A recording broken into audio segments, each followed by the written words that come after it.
Get back on track. Sorry, Do the sorry. intro for the Welcome king of to comedy. Telly Talk, where we talk about it's on the Telly, and we're talking about it's on our mind because we're Telly. So, the king of comedy. And I'm Tyler, the real king of comedy.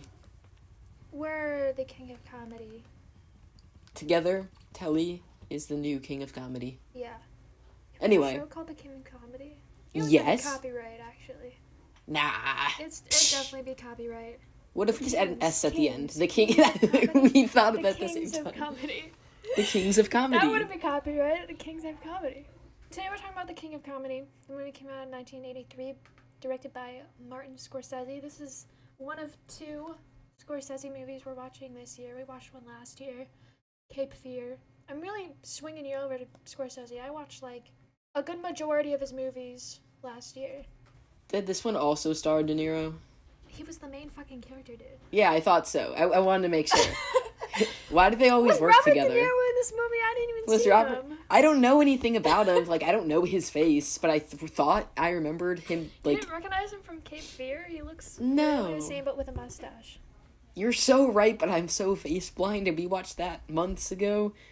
Guess who's the main character in our next? Why did these Scorsese two film? always work together? Like, this guy's like, I want to make a movie. You know who I'm gonna star in it?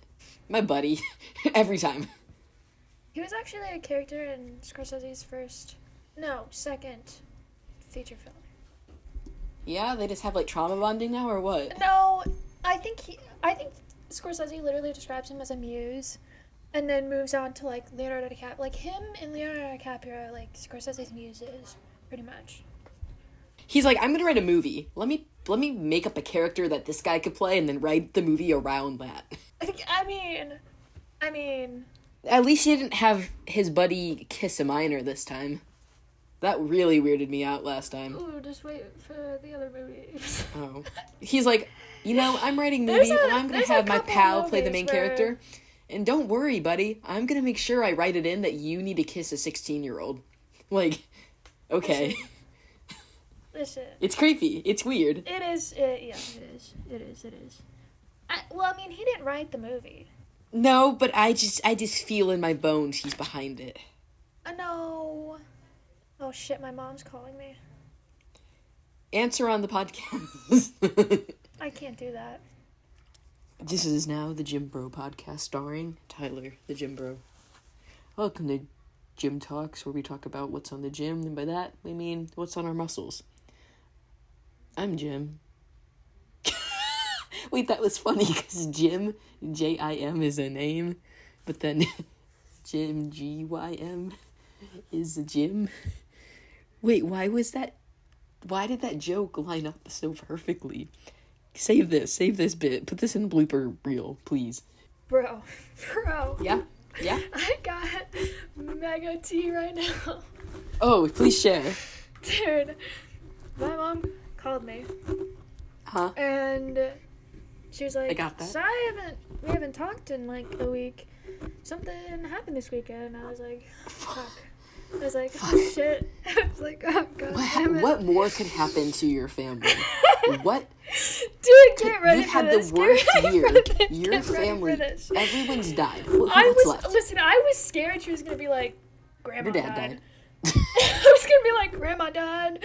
She would wake up from her nap and she's dead. I was like, oh my god, please. Did your please. grandma die? No. What happened? She almost did. Let me tell you. So my mom was like, so your grandma and your dad went out for a little golf cart ride. They went in the golf cart, not the ATV. Did they like crash the golf cart? Yes. Are we not allowed to use the golf cart that anymore? doesn't go over 20 miles per hour. How on earth? That's did the what I golf said. I cart was like, crash? how the fuck did they do that? My dad and my grandma. I'm like, how the fuck? Okay, so they went for a little ride, right? They get back home. My dad opens the garage to, like, pull the golf cart in. My grandma, the fucking dumbass she is, and she, like, wants to do everything herself, even though she literally physically can't without anyone helping her. She tries to get out of the golf cart, but for some reason she hops out the driver's side. She tries to get out the driver's side.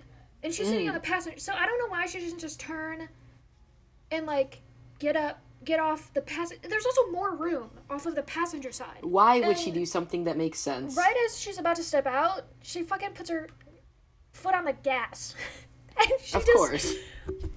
starts fucking She's just zooming. going 20 straight into the garage. Oh, God. Then what happens? And my dad's like, oh, fuck, and tries to grab Is the garage door open or closed at this point? Open. Okay. It's open. So like, she's just I don't know if that's better or plummeting worse. into the garage, full speed, 20 miles per hour, which doesn't seem fast, but on a golf cart, it's pretty fast. 20 miles an hour is a fast speed. Humans go like a quarter of that max. It's a fast speed to be hurling into a wall. To be hurling into a wall. She's fucking headed straight into a fucking concrete wall. My dad grabs like the side of the golf cart, is being dragged by the golf cart. I don't know why I know why he decided to grab the golf cart, but why the fuck did he grab I don't understand why he didn't let go of the golf cart, is what I'm trying to think of. My grandma runs into the fucking concrete wall with the golf cart. I don't know the state of the golf cart. My mom didn't tell me that. If it's fucked up or not, it's probably fucked up. How's your grandma? Let's see. They both went to the ER. Okay. He is, like, all bruised up and has a bunch of scrapes. My grandma is, like, fucking purple. She looks like goddamn purple guy. Like, she's got bruises everywhere. And she has, like, a big cut on her leg. The wind could literally, like, shatter all of her bones. Like, a gust of wind could, like, blow her over and she could die instantly. This is I don't know horrible. how she survived this crash. Imagine being called and told that your grandma died because she drove your golf cart into a wall. That would be hilarious, but, like, I would also be like, what a way that'd to be die, horrible, honestly. But, like, consider. It's the way, instead of dying in your sleep, I would love to just drive into a concrete wall in a golf cart. Do you want to do the plot synopsis?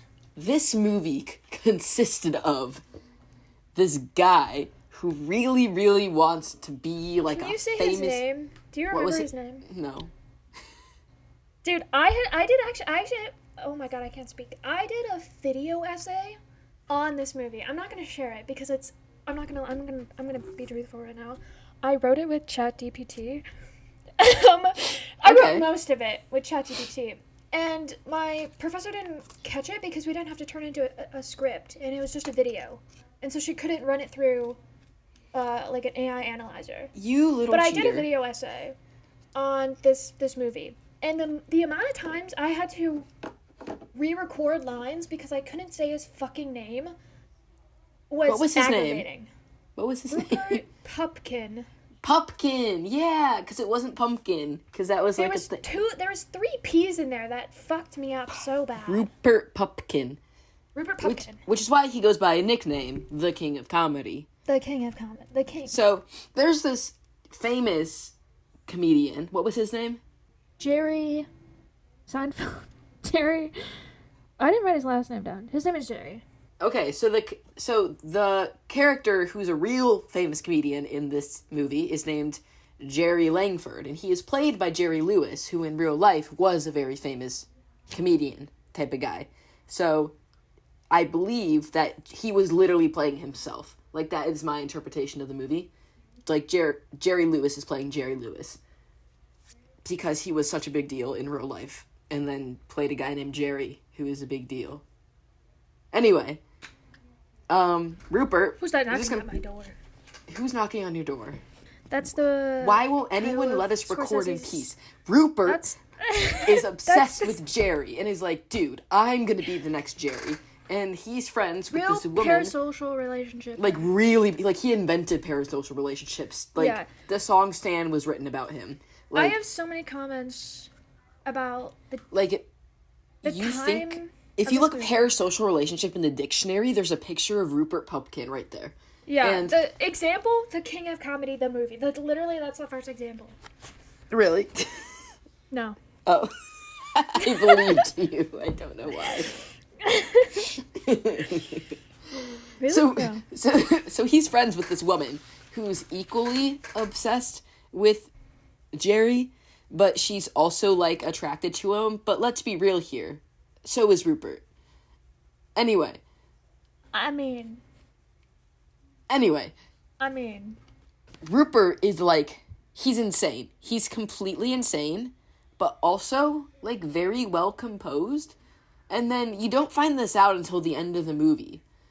Because the whole movie, he's like, I'm a really great comedian. Jerry, you need to let me, like, work with you. Like, get me on your show, give me my little start. And Jerry's like, okay, fine, I'll call you. But he never does, so Rupert just keeps trying to go into his office until he ends up kidnapping Jerry to get him to, like, as a deal to let him go, let him, like, host his show for the night. And you find out at the end of the movie that this stupid, smart, psychotic man is also actually a pretty good comedian. And then he goes to jail for kidnapping, but then gets out of jail and then writes a book and then is famous. And good for him. I support it. Yeah, he really had, like, an up in the ending. He really got what he wanted in the end. My roommate watched it with me and was like, so the message of this movie is if you just kidnap someone, you will get exactly what you want. And I was like, okay, yeah, kind of. Yeah. But if you're determined, you'll get exactly what you want. Rupert's character was just fascinating to me because even though he was insane, he didn't, like, present himself as insane. Like, he was, like... He's very charismatic, and that's how he did the things that he did. That's how he got through to so many people. It was hard to tell how much of his, like, stupidity was an act and how much was genuine. Because, like, he like, had this kind of persona that he was, like, really stupid and really charismatic, so, like, he wouldn't understand people telling him no. And he would just be like, no, it's okay. Like, I'm just going to stay here until Jerry comes to talk to me. He'll come to talk to me. And so he just kind of did whatever he wanted with his stupid, charismatic attitude. And I have no idea how much of it was just, like, a fake personality and how much of it was real. And I was trying to figure that out the entire movie. Okay, even though Rupert was delusional, he wasn't delusional about his skill. He was genuinely a talented comedian. Which was so interesting. Yeah, like, if you, like, read, like, summaries of the plot online, it talks about how his hosting was, like, a hit with the audience, and that's why he was able to get so famous afterwards. Like, he made the audience laugh and told... That's why they, like, build it up for so long. Like, they have him go on stage, jokes, and then they cut it off. I wrote this down, but all of his jokes were, like, self-deprecating and personal, and nothing about, like... anything else. Yeah, he made jokes about his childhood trauma. And let's be real here. Who amongst us does not find that funny? It is funny, but you kind of need, like, a variety of, like, things happening out in the world, things that target a certain group of people, not in, like, a harmful way, but, like, just so they can laugh, and then, like, a few about yourself, and then, like, you just need a wide variety of jokes. Oh, I agree. I just think had just about him, and I think that was, like, one of the main things why they rejected his tape. I agree, but I think that's why the audience reacted so well to it, because they weren't used to that. And he, like, strung the narrative along well, especially in the second half.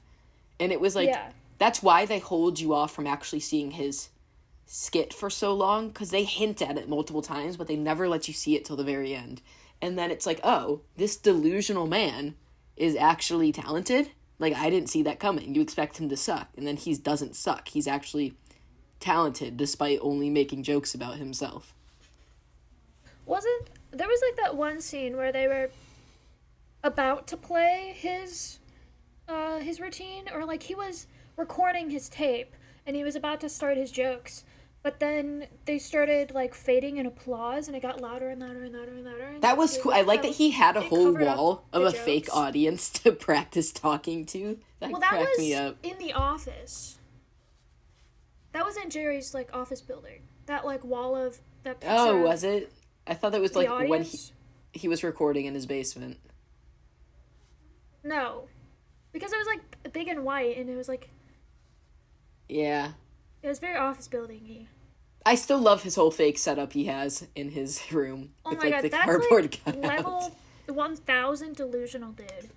That's fucking crazy.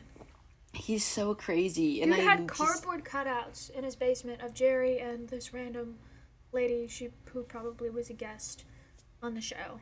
And he would pretend he would be a guest, like a special guest, and, like, tell jokes. This movie, he is so mentally ill. But yeah, I just need you to know that out of every movie you have made me watch that I've never heard of so far, like every random movie you've pulled out of your ass, this has been my favorite by far. Yeah. I know, it's been my favorite too. It's like, it was funny. It was like if you combined a thriller and a comedy, which does not usually work, and then made it work.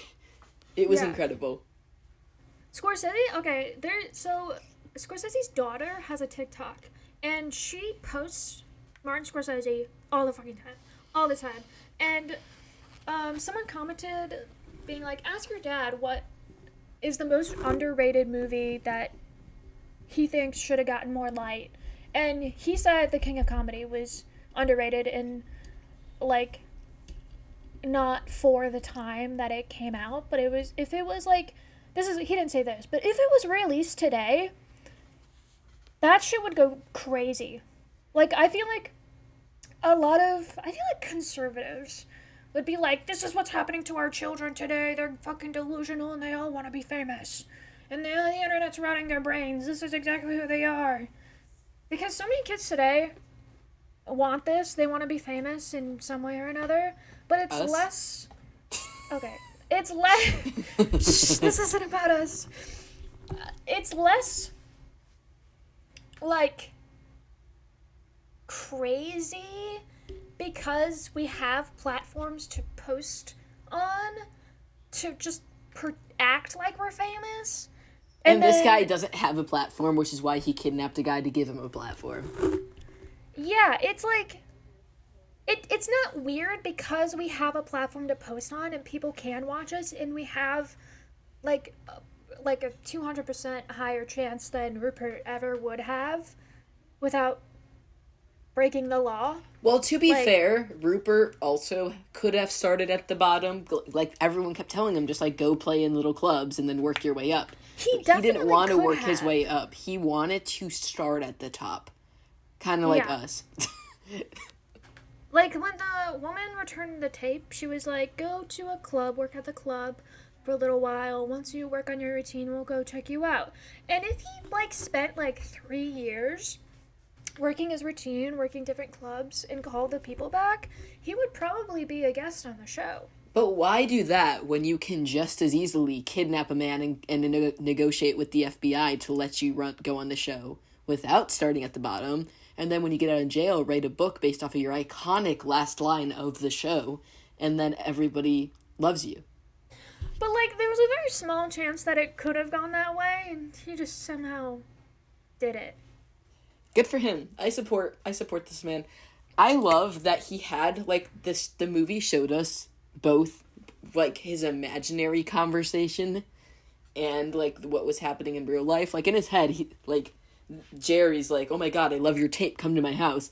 And in real life, they're like, we'll get back to you about the tape in a couple of years. And then he's like, okay, I'm going to his house, I've been invited. Just because he was invited in his head. In that first scene where the Jerry and Rupert are having dinner, did you think that was real? Yes, I did. I was very confused. I also thought it was real at first. And I love that they cut from the dinner to him just talking to the air in his basement.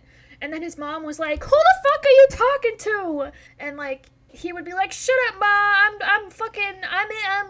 negotiating a deal. And then he would be like, sorry, Jerry, people are distracting me. No, it was... And it would cut back to the dinner scene. Oh, I fucking love that. It just shows you how fucking delusional he is. Love that this movie was a comedy, but not because of the comedians, just because this guy is so delusional. He's just so crazy, and that's what makes it funny. And then he was so, like, gay for this guy. It was so interesting. The woman was, like, weirdly masculine, and I'm trying to figure out if that was, like, supposed to be adding to the funny in that time period. Like, haha. How is she weirdly Mexican? Like, masculine. The way they presented her just felt like not the way in this time period they would have put a woman on screen. Like, I feel like it was kind of like a joke that she was, like, aggressive and, like, weird. I just felt like her character in this time period added to the humor, but it doesn't translate as well in the modern day, because people are just, like, act like that now. I think she was just to be made as, like, a fucking crazy fangirl. She was a crazy fan. Who's also, like, really kinky. Yeah, that too. I like how famous this guy was. Like, he's just, like, a comedian, and he was just, like, everyone was obsessed with him. I'm surprised he didn't have more security. Like, he would, in the first scene, he, like, goes out to his car, zero security. I thought Rupert like, was just the security. Hundreds of people mob. No. Just letting, like, hundreds of people, like, mob him. And then he would go out for walks without security. Just in the middle of the city. And he's like, I like walking in crowds because it makes me feel safer. And I'm like, but without security? And then he gets kidnapped in broad daylight in the middle of the city in a bunch of crowds. You know, he's funny, but he's not smart. Oh, Jerry. He is smart. Because he, like... You know who's smart? Rupert. Rupert is smart. Because he's an idiot. He doesn't pick up on any social cues, and that's what I'm trying to figure out, if that's a bit or not. Like, if he's, like, pretending he doesn't pick up on social cues, or if he truly does not pick up on social cues. I could not tell. I couldn't tell. Like, I didn't know if he was planning it. Like, if I pretend not to get this social cue, they won't kick me out. If I pretend not to know they're asking me to leave. Or if he was just genuinely like that. I feel like... I couldn't tell artistic experience. I couldn't tell how many layers his personality had. I feel like he did a little bit. Like, in the back of his head, he's like, I think these people want me to leave.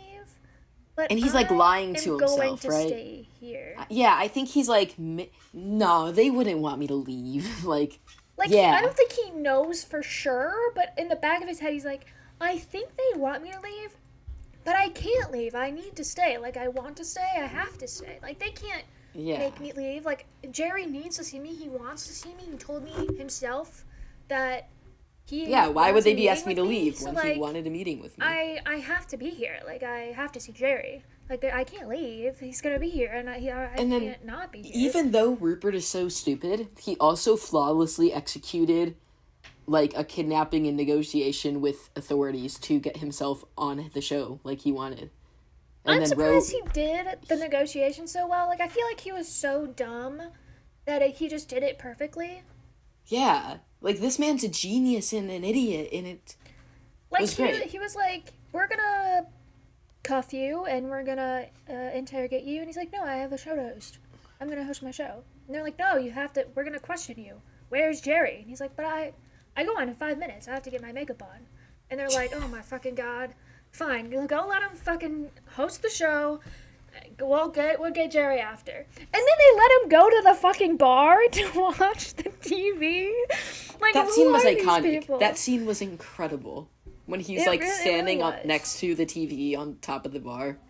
He's like, who's that? That's me. Who's that? And then the way that his, like, final line drop, like, connected to the title of his book, which connected to the name of the movie, that was beautiful. That was a beautiful reveal. What was his last line? Let me check. It wasn't...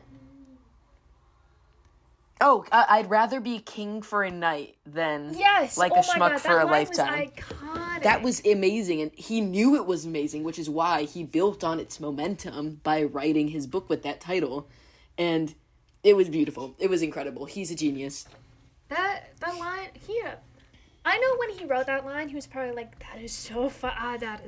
He's like, now that's gonna be mic drop moment. Kill me. Let me go practice. Jerry, come here. I wanna run by my jokes with you. I'd rather be king for a night than a schmuck for a lifetime. And then fake Jerry would be like, oh my God, that's the best thing I've ever heard in my entire life. And Jerry would be like, or Rupert would be like, oh my God, I know. I'm gonna go fucking perform it tonight. You know what my favorite scene was? It was like one of Rupert's hallucinations where he was meeting with Jerry about his tape, and Jerry's like, what do you think about the one-liners? And he's like, the one-liners They're amazing! And then he, like, went up to Jerry and grabbed him by the throat and, like, fucking throttled him back and forth. That shit was really funny. Yeah, Like, and then the way, I thought that 'cause, was like, genuinely happening, and then the next scene, it's like, hey, you need to work on your one-liners. I knew that was fake. Like, the first time I watched it, I was like, oh, this is not a hallucination. But that was, like, literally the funniest shit I've ever seen. Do you think his delusions of, like, thinking he's the best in the world He is the reason why he calls himself the king of comedy? Like, he's not that funny.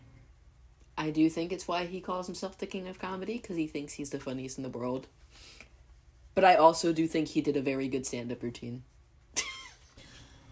I think it's interesting that his routine, like, started with my mom died or whatever, but his mom is alive. She was earlier in the movie. She's the one who's yelling at him upstairs from the basement. Was it his mom died? I just thought it was something else with his mom. No, it's like, she died back in for this thing. Damn. That's funny. He is And I was making like- up trauma. He's lying I was about like, his own trauma. his mom's alive. Like, what are you talking about? Is he lying? Like, I thought he would be truthful about it, you know? Like, what I liked about his routine is that, especially the second story, his story strung together in a way where it was consistently funny, and then, like, you, like, follow the story, and then it's like, oh, that's the punchline. And most people can't write, like, a whole story that ends with, like, it making sense as a joke. Oh, yeah, like, the transitions were fantastic. Most people are incapable of writing, like, a genuine, like, stand-up comedy act, and he actually wrote one that was, like, consistent, and that's what made it impressive. I heard this, like, interview from John Mulaney, where his, like, newest comedy special, there's, like, a joke at the beginning where he, like, is talking about going to rehab, and he, like, snorted cocaine off of a baby changing table, and at the very end, he does a callback where he's, like, in the museum with his kid, and then he goes to the bathroom to, like, change his kid, and he sees the changing table, and is like, man, the memories, how I've grown. Like, that's the callback to the beginning. But at one show, he, like, forgot to tell that one, like, moment in the beginning where he stopped at a gas station to snort his last cocaine. And so the ending didn't make sense. And so That's his funny. ending kind of flopped. And I was like, man, that must fucking suck. But I like how comedians, like, circle back. Like, Yeah, I'm not talented enough to, like, write an entire narrative that circles back to it making sense later. Like, it's so impressive that comedians can do that. You know what shocked me? I didn't realize this the first time I watched The King of Comedy, but the girl's house, what's her name? Whatever, I don't really care. Whatever. Whoever. That girl, that chick. The lady, her house is that giant mansion that Wait, what? Really? Fuck, yeah, it Telly's, is. like, kidnapped in. And it's, like, beautiful. I was like, oh, What does she do God. for a living? She Well, on the lives side, there? she's like, insane. alone? I don't know. But at the beginning, there was, like, one line where Rupert was, like, yelling at her, being like, I live in my mom's basement, and you live in a giant mansion townhouse or whatever. Because she's rich or whatever, somehow. And, that's the one line that made me connect that was her house. Like, I don't know whose house I thought it was before. But, like... No, I figured out it was her house because she mentioned, like, you're ruining my vase or something. It was something stupid, like a throwaway line. But... Yeah, I don't even know who I thought owned the house, but her house is beautiful. You just thought it was like a Home Alone 2 type of thing where they just broke into someone's abandoned house. Kinda, yeah. Or they're, like, in, like, a hotel or something. I don't know. Fair enough. When Jerry and the lady were having their little date, and she just, like, pushes everything off the table, there's, like, a cat sound where, like, that was something funny. hit the cat. That was like the funniest bit to me, was her just, like, Really? clearing off the table for sex, yeah. No, but there was a cat sound. Or there's a cat screaming. Really? I didn't even notice. And that's, like, an old classic, like, oh, throw something and the cat screams because he hit a cat, or, like, oh, Yeah. something fell off the table and it hit a cat. Why is that a thing? Like, why is that deemed, like, a funny comedy joke? Way I back have when. no idea. It's just random. You know how, like, our comedy's random? It's random that something happens and then it hits a cat, and it's like, oh, you hit a cat. I didn't know there was a cat. It's funny. But it's, like, everywhere. It's in cartoons. It's in live-action movies. It's because it's funny. I've never laughed at that. Well, maybe you would if you were born 100 years ago. Now, wouldn't you? 100 years? Yes, if you were like born in 1924. No, if you were born in 1924, I think you would be laughing at that. 1924, Walt Disney was just, like, inventing his company. Yeah, and I think, because you would be 0 in 1924, so by the time that you are, like, 60, it would be, you know, I'd be the too 1980s. Old for that, and I'd be salty, and I'd be a boomer. Yeah, exactly. Boomers love to laugh at anything. And you'd be boomer age in the 1980s, and you'd be laughing like, your ass off. That's fucking stupid. Why is there even a cat in there? Blah, blah, blah, blah, blah. You're right. Did you spot Scorsese's cameo? You don't even know what he looks like, do you? No. He was in the movie. He's in a lot of the movies. I think he's also in Taxi Driver, but I think he's in Taxi Driver. I was gonna be like, he did Taxi Driver, and then I realized I was thinking of Baby Driver. I love Baby Driver. He's in Baby Driver? Whoa! He was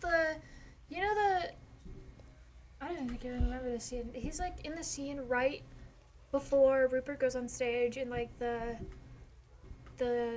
writer goes up to this table of people, like, looking at, like, a No, I remember that scene. And he's like, what are we gonna do? We gotta go in 5 minutes, blah, blah, blah, blah, blah. And there's this guy who has, like, a full beard and, like, some hair, and he's wearing, like, a button-up and pants. And he's, like, one of the last people to leave the table, and he goes to, like, the writer and is like, come on, let's go. Take off that makeup napkin. And then they turn around and leave, or whatever. That was him. I'm so happy he got a little role. Good for him. Small actors gotta start somewhere. In all of his, he's like a little Stanley in his little universe. That's so cute. Okay, so last thing I really have is that the fact that Rupert didn't practice his monologue in front of a crowd before he performed it is crazy. He didn't stutter. He didn't forget anything. I'm telling you, the boy's got talent. He's talented in performing, but he needs to work on his comedy. Well, just for one routine, it was solid. If all of his routines were like that, then he would need to diversify. But for one, it was like, solid, but it 4 minutes, it wasn't. It was good. It was solid for, like, a comedy club, but not for special guest on the late night show. You're right. Which is what exactly the lady said when she handed back the tape. Like, I would see this man at, like, a little club in Vegas, you know? Oh, yeah. Like, he could, honestly, like, 3 years, he could be on the fucking show. Like, if he just worked for it.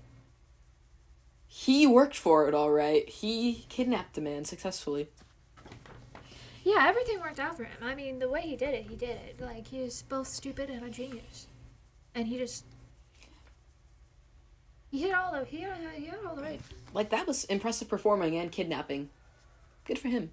I wonder how he did in jail. Like, how do you think this idiot... Oh, he would have tried to make friends with everyone. Yeah, exactly. And then he probably got beat up at least 3 times. Like, everyone would be like, why is this guy in jail? Like, I feel like in another universe where Rupert Pumpkin exists, he turns into the Joker. Oh, do you hear that? Yeah, I heard that. That one's far away. I heard it, man. You could hear that. I got ears like a dog. I feel like in another universe, this Rupert Pumpkin character would turn into the Joker. Oh my god. Wait, I want to see that happen. Can we make a sequel? Can we write a sequel where Rupert Pumpkin...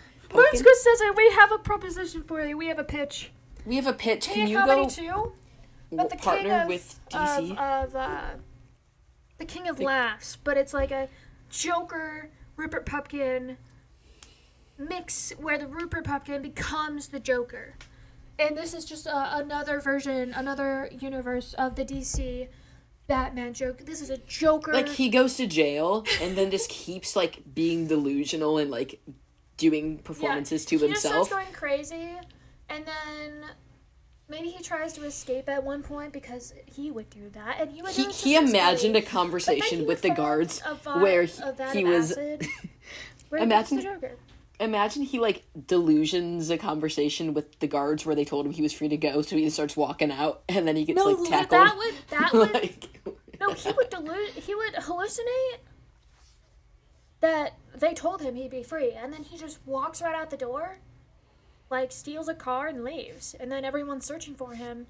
And while they're searching for him, he like falls on a vat of acid, and the rest is history. Becomes the Joker, and that's the Joker. Do you guys like our new movie proposition? I think that's actually, like, they need to change the Joker origin story. Joker's origin story is literally Rupert Pupkin. Dude, we're geniuses. Who was your favorite character? My favorite character was Scorsese. Boring. My favorite character. Rupert Pupkin. Rupert Pupkin. What the fuck was that? Rupert Pupkin. Sorry, I mean Rupert Pupkin. It's Rupert Pupkin. Rupert Pupkin. Rupert Pupkin. But besides the main character. I like the front desk lady who's like, why are you back here? Oh, I like her too. Yeah. What would you rate this movie? What would I rate this movie? I rate it like a... What would you rate it? Because I feel like that'll change my... No, that's why I wanted you to go first, because that was how I was going to base my What are you thinking? 3.9. Like, what are your... 3.9? I was going to go 3.8 or 4.3, so I might go like 4. 4? Solid 4. It's like, it's a good movie, not the best movie. I enjoyed it. It was a little slow at times. Yeah. A little disengaging. Like, I liked it because I love it. Like, I love it. But it's like, also, I love it, but not I don't... the best movie. Yeah. So I'm like 3.8, but also like 4.3. Like, it's like 4.3 is like, oh, I love the concept. Like, it's so good. But like 3.8 for like the quality of the movie. So I guess 4. Solid 4. I liked that it didn't have all of the really cringy Cape Fear, like, transition things. Yeah. Thank you for coming to Telly Talk, where we talk about what's on the telly. I sound like I'm doing an infomercial. Thank you for talking about Telly Talk, where we talk about what's on the telly. The side effects include nausea, vomiting. Side effects for watching Telly Talks include... Side effects include subscribing, commenting, liking this video, sending it to someone else, and posting it on your social media. That's another treatment option. Please follow us on Twitter. We only have 5 followers, and 4 of them are porn bots. Please, we're really funny. We're really funny. You should follow us for funny content every day of the week, of the month, of the year. Goodbye. Bye. I wish I had his mindset, honestly. Just like, don't stop until you hit your goal. Do anything that you can to get there.